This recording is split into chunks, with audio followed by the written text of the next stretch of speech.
In this lecture, you will learn about the staggering and the lazy properties. First, let us clear out the code in the index.js except the parametric function and go to style.css and let us modify the container class. The idea is to make a grid of 100 circles. Here I am adding width of 100%, display grid template columns to repeat 10 with fraction 1 since we want a 10 by 10 grid, and finally a gap of 10 pixels. Head over to index.html and clear everything inside the container. We are going to dynamically add 100 circles inside this container to demonstrate the stagger property. Head back to index.js. Let us select the container div and create a function called createCircle. We want to dynamically add circles. In one of our previous lectures, we have already created the stylings for this circle. I have the style.css attached to the resource section of this video, just in case if you have removed your style sheet file from the folder. First, we will create a div element and add class called circle to it. And finally, add this div element to the container. Create a for loop with 100 iterations because we need 100 circles, and call the createCircle function inside the loop. Now we have created 100 circles arranged in a 10 by 10 grid. Let us add some GSAP code to it. First, select the circle class and give it a scale of 0.1, which means the size will be reduced to 10% of its original size, and opacity to 0, duration 1. And to add more effect to the animation, I'm adding Y value to 40 pixels. This way it will go 40 pixels vertically from its initial position. And then we add an ease function called parametric, which we already defined in the previous lecture. Now we can add the staggering property. First, what is the staggering property? According to GSAP, it basically offsets the starting time of each target's animation by a specified value, and each items are then called staggers. So if we set stagger to 3, it means the animation will be offsetted by 0.3 seconds on each targeted item like this.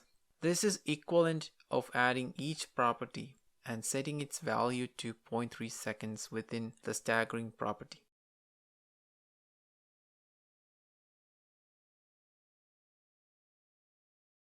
Now, as you can see in this stagger property, we can add multiple sub-properties. Whatever we add within the scope of staggering property, it will be applied to each staggers. Now let us add a property called amount and set its value to 3. I will explain the difference between amount and each at the end of this lecture. Next is the grid property. This is a two-dimensional array. The first value is the x value and the next is the y. Since ours is a 10 by 10 grid, we will assign the x and y values to 10. This property determines the flow of the animation. Initially it is set to top left and ends at bottom right. We can also add the repeat property and yo-yo property, which are same as the one which we already discussed in the previous lecture.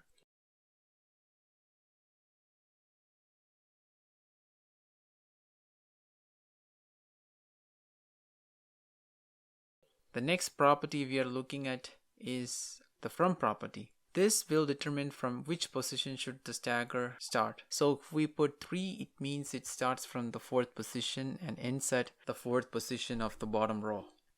The sender will start stagger at the center of the grid and ends at the edges.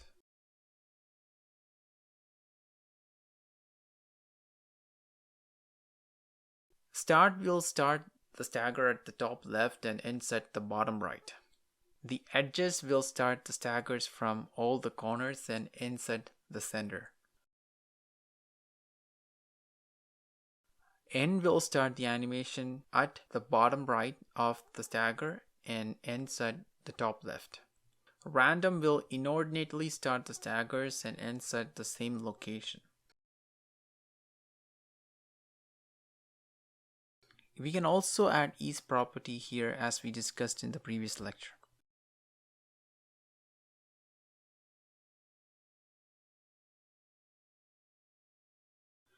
Now let us discuss about the lazy property. The lazy property, if you set the value to true, the GSAP will delay the right phase of the animation. Normally the animation will follow the process like the following: read, write, read, write. So when you set the value to true, this will alter and follow it in another way like this: read, read, write, write. This way it will improve the efficiency of the animation. In many of the cases, we don't even need to set this value. However, if we have complex and heavy animations used in the website, this will significantly improve the performance.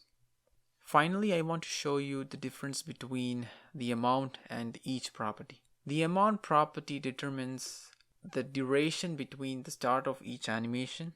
It specifies a fixed time increment that is added to the start time of each tween, as you can see in this example. Whereas the each property determines the duration between the end of one animation and the start of the next one. It specifies the time that should be added between each tween rather than the start time, as you can see in this demonstration.